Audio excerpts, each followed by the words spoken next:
State Senator Kelly Hancock, a Republican for North Texas, launched his campaign for state comptroller. He's already set to take over as the interim when Comptroller Glenn Hegar leaves at the end of this month, and lines are being drawn within the Texas GOP. Scott Braddock, editor of Harvey Cronberg's Quorum Report, is joining us. He's on the road in San Antonio. Scott, we thank you for your time.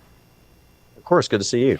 Okay, so let's start with this. So the governor appointing Senator Hancock to serve as the interim. This is interesting. No, not, you're shaking your head.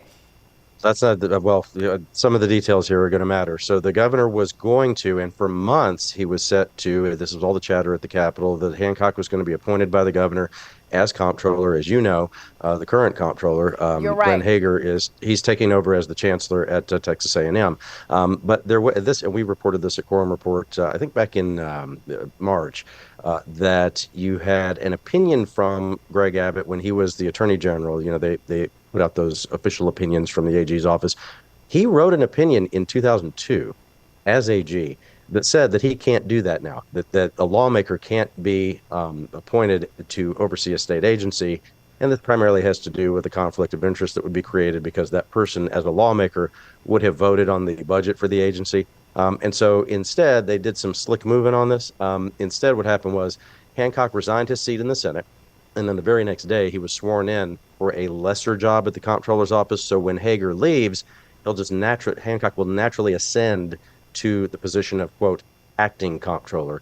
And that way he can run for comptroller, as an incumbent, essentially, because he'll already be running the office. And of course, this is a key ally of Governor Abbott. It's my understanding that there's only one member of the legislature who has sat for fundraising calls with Greg Abbott, in either the House or Senate, Ashley, and that's Kelly Hancock. These guys are very close, and Abbott trusts him with one of his main things, right? The comptroller's office is going to oversee the new school voucher program that's going to go into effect coming up in the months ahead. And so Abbott wants a close ally, a close friend to be doing that.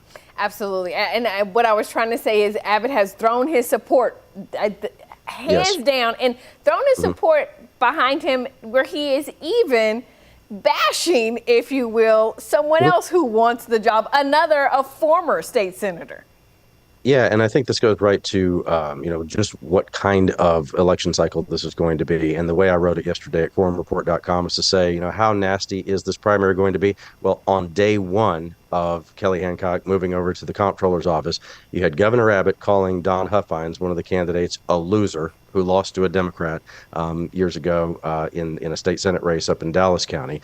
This guy Huffines is firing back at the governor and saying, look, this is an inside job. This is the insiders in Austin who are playing a little game, to put their crony in office. And this is the kind of attack you're going to see going forward from him about Hancock. Hancock's going to be attacked as the establishment Republican in the race. That's the easy way to think about it. And then you have another Republican who's running as well, Christy Craddock, who's on the Texas Railroad Commission, the chair of the commission that oversees oil and gas in the state.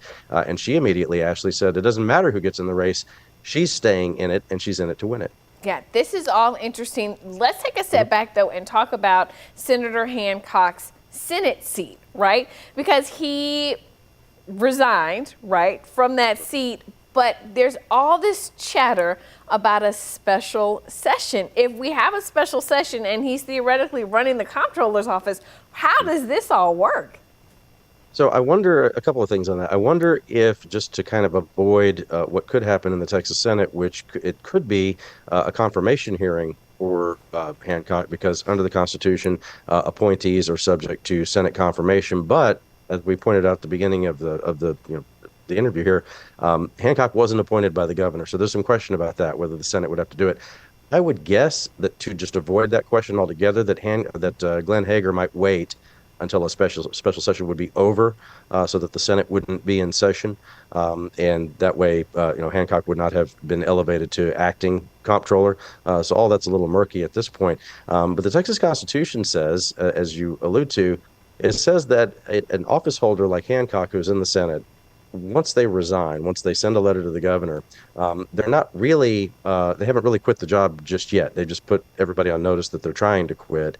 The Constitution, for the sake of continuity of government, says that the Senate seat's not really open, it's not empty, until someone else is elected. So the governor would have to call a special election so that they would put another senator in place, and then Hancock can maybe do something else. But there is another argument here to be made, and this was in our reporting at quorumreport.com, that simply because Hancock has now taken a job in a different branch of government, that his Senate seat is automatically vacated. It's already empty now because under the Constitution, no person is allowed to serve in two branches of government at the same time. I could imagine that this might set things up for a court challenge. One of the candidates we mentioned, Don Huffines, is independently wealthy, hundreds of millions of dollars in the bank. And of course, I don't think that he's going to have any problem affording a lawyer if he wants to sue over this.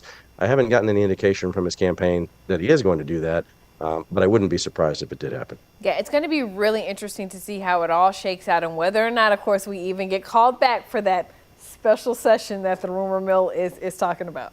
I'm going to say I do think at this point that we'll probably have one, and the topics that would be in the mix would be a potential redistricting of congressional lines in the state. There's a lot of chatter about that. Apparently, the president himself wants that. That's been the reporting nationally and here at the state level. Also, the ban on THC may come up again. We'll see what the governor does with that over the weekend. If he vetoes that bill, it could be put on the special session agenda, and a few other things like banning abortion pills and some other things that conservative Republicans are interested in.